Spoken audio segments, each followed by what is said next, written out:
Assalamualaikum warahmatullahi wabarakatuh. Sebelumnya, izin memperkenalkan diri, nama saya Atala Zaki Putra Faresya dari kelas 7D. Di video ini, saya akan membahas tentang pelajaran informatika bab 3 kelas 7 Kurikulum Merdeka. Bab 3 ini berjudul Teknologi Informasi dan Komunikasi. Dalam bab 3 terdiri dari 5 pembelajaran, yaitu: pertama, pengenalan antarmuka pengguna; kedua, folder dan file; ketiga, peramban dan search engine; keempat, surel; dan kelima, aplikasi perkantoran. Mari kita bahas terlebih dahulu tentang pengenalan antarmuka pengguna. Manusia melakukan interaksi dengan perangkat melalui berbagai cara. Kita menggunakan tombol untuk menghidupkan ataupun mematikan perangkat seperti televisi, mesin cuci, dan pendingin ruangan yang dapat diwakili oleh pengendali jarak jauh atau biasa disebut sebagai remote control. Teknologi saat ini dapat menangani interaksi antar perangkat dengan pengguna melalui tombol nyata, papan kunci, keyboard, sentuhan ke antarmuka grafis yang biasa disebut Graphical User Interface atau GUI, maupun suara atau Voice User Interface yang biasa disebut VUI. Untuk komputer, ponsel atau smartphone, perangkat game, dan pemutar MP3 dan sebagainya, interaksi yang digunakan umumnya adalah GUI. Folder dan file memiliki 3 unsur. Pertama, ekstensi file; kedua, pengelolaan folder; dan ketiga, pengelolaan file dengan sistem operasi Microsoft Windows. File atau directory adalah tempat penyimpanan elektronis yang biasa menyimpan file elektronis dan folder lainnya. Dalam dunia nyata, file dapat dianalogikan sebagai map yang menyimpan folder dokumen ataupun yang berisi map yang lebih kecil. Folder atau directory dikelola oleh program komputer yang disebut sebagai file manager yang merupakan bagian dari sistem operasi. Mari kita lanjut ke unsur yang pertama, yaitu ekstensi file. File memiliki ekstensi, yaitu nama pendek setelah tanda titik di akhir nama file. Sebagai contoh, flower.jpg adalah file dengan ekstensi JPG yang merupakan file gambar. Lalu surat.docx atau surat.docx merupakan dokumen Microsoft Word. Presentasi.ppt atau presentasi.pptx adalah file dokumen presentasi Microsoft PowerPoint. Dan program.exe adalah file executable atau aplikasi yang dapat dijalankan di Windows. Ekstensi file sebenarnya adalah konvensi kesepakatan dalam sistem operasi Linux. Ekstensi dianggap bagian dari nama file. Lanjut ke unsur yang kedua, yaitu pengelolaan folder. Pembuatan folder atau directory dan pengelolaan file dalam folder yang terstruktur menjadikan proses pencarian file untuk digunakan kembali lebih efisien. Pengelolaan file dan folder adalah fitur yang ada pada sistem operasi, yang biasa disebut file management system atau file explorer. Pada sistem operasi Microsoft Windows, aplikasi default untuk pengelolaan file disebut File Explorer dengan antarmuka Graphical User Interface atau GUI. Pada sistem operasi Linux, secara default disediakan dengan antarmuka command line yang disebut terminal. Pada beberapa distribusi Linux tersedia file manager berbasis GUI. Pada sistem operasi Macintosh atau Mac, manajemen file bisa digunakan dengan folder. Dan sekarang unsur yang ketiga, yaitu pengelolaan file dengan sistem operasi Microsoft Windows. Windows menyediakan aplikasi untuk pengelolaan file yang dinamakan File Explorer. Aplikasi tersebut berfungsi untuk pengelolaan file dan folder yaitu membuat folder, menyalin folder, membuat file, menyalin file, menghapus file, memindahkan file maupun folder ke tempat lain, serta mencari file. Sekarang kita lanjut ke pembelajaran ketiga, yaitu Pramban dan Search Engine. Browser web, biasanya disebut browser atau Pramban, adalah perangkat lunak aplikasi yang digunakan untuk mengakses informasi di internet, World Wide Web atau WWW. Saat pengguna mengakses halaman web dari situs tersebut, Pramban mengambil konten dari server web, kemudian menampilkan konten tersebut di Pramban perangkat pengguna. Saat akan mengakses server web, pengguna harus menulis alamat web di address bar Pramban. Alamat web tersebut disebut dengan URL, Uniform Resource Locator. Apabila kita berada pada situs tertentu, address bar akan menampilkan alamat dari situs tersebut. Selain address bar, Pramban memiliki fitur lain yang dapat diakses dengan mengklik tombol-tombol berikut. Pertama, back untuk kembali ke halaman sebelumnya. Kedua, forward untuk maju ke halaman sebelum back. Ketiga, stop untuk menghentikan transfer data. Keempat, ada refresh untuk menyegarkan kembali tampilan, yaitu mengambil data terbaru tentang tampilan. Biasanya dipergunakan untuk melihat data-data di halaman yang dinamis. Perubahan datanya. Kelima, ada bookmark, pembatas buku. Dalam dunia sehari-hari dapat digunakan untuk menandai suatu halaman, sehingga kita dapat kembali ke halaman yang sedang kita baca atau halaman yang menarik untuk kita tanpa harus membaca lagi keseluruhan isi buku. Bookmark dalam Pramban juga memiliki konsep yang sama. Kita dapat menaruh bookmark pada suatu halaman pada web sehingga kita dapat kembali lagi ke halaman tersebut tanpa harus mencari lagi halaman tersebut melalui berbagai link atau menghafalkan tempatnya.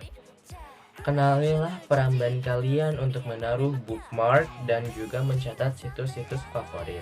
Mesin pencari search engine ini adalah suatu situs website yang mengumpulkan dan mengelola informasi di internet sehingga membuat informasi itu bisa dicari. Mesin pencari menggunakan algoritma yang canggih untuk menampilkan informasi yang paling relevan dengan pencarian pengguna, berdasarkan tren, lokasi, atau bahkan aktivitas yang biasa dilakukan pengguna di web. Mesin pencari yang terkenal diantaranya adalah Google, Bing, Baidu, Yandex. Selain itu, masih banyak mesin pencari lain. Setiap search engine memiliki kemampuan terbaik di konteks yang berbeda. Lanjut ke pembahasan keempat, yaitu mengenai surel. Surel, surat elektronik atau electronic mail atau surat elektronis adalah cara dan alat untuk bertukar pesan dengan menggunakan alat elektronis. Surel sudah digunakan pada tahun 1960 dengan pengguna terbatas menggunakan satu komputer. Saat ini, surel dapat beroperasi pada jaringan komputer luas atau internet yang dapat menjangkau penggunanya di seluruh belahan dunia. Dan sekarang kita sudah sampai ke pembahasan terakhir atau pembahasan kelima, ada tentang aplikasi perkantoran. Aplikasi perkantoran mempunyai 4 unsur, yaitu pertama, sejarah perangkat lunak pengolah kata, kedua, pengolah kata mekanis, ketiga, pengolah kata elektromekanis dan elektronik, keempat, ada perangkat lunak pengolah kata. Jadi, aplikasi perkantoran adalah kumpulan aplikasi atau perangkat lunak yang digunakan untuk meningkatkan produktivitas. Aplikasi ini umumnya dibundel dan didistribusikan bersama-sama, memiliki antarmuka pengguna yang dikonsisten dan hasil dari satu aplikasi yang diintegrasikan dengan yang lain. Aplikasi perkantoran paling awal dikembangkan oleh Micropro International di awal tahun 1980-an yang dinamakan Starburst, yang terdiri atas pengolah kata WordStar, CalcStar, dan DataStar. Beberapa paket aplikasi lain muncul pada tahun 1980-an, seperti Word Perfect, SheetWriter, dan lainnya. Namun, pada tahun 1990-an, muncul perangkat lunak Microsoft Office yang sampai ini mendominasi pasar dengan Microsoft Word, Microsoft Excel, dan Microsoft PowerPoint.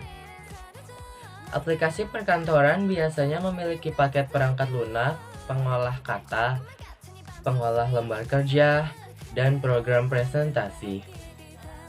Komponen lain dari aplikasi perkantoran meliputi perangkat lunak database, paket grafik, penerbitan, pembuatan diagram, surel untuk klien, perangkat lunak komunikasi, dan perangkat lunak manajemen proyek.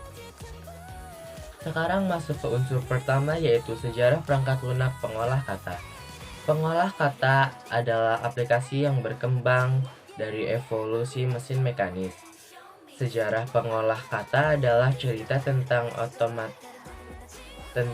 otomatisasi bertahap dari aspek fisik penulisan dan penyuntingan, yang kemudian berkembang menjadi teknologi yang disempurnakan bagi perusahaan maupun individu. Sepanjang sejarah, ada 3 jenis pengolahan kata, yaitu mekanik, elektronik, dan perangkat lunak. Lanjut ke unsur yang kedua tentang pengolah kata mekanis. Perangkat pengolah kata pertama yang serupa dengan mesin tik dipatenkan oleh Henry Mill untuk mesin yang mampu menulis dengan sangat jelas dan akurat sehingga kita dapat membedakannya dari mesin cetak. Pada akhir abad ke-19, Christopher Latham Soles menciptakan mesin tik pertama dengan ukuran besar, digambarkan sebagai piano sastra. Lalu unsur yang ketiga, pengolah kata elektromekanis dan elektronik. Pada akhir 1960-an, IBM mengembangkan mesin ketik elektromekanis atau elektrik yang disebut IBM MT atau ST, Magnetic Tape, atau Selectric Typewriter.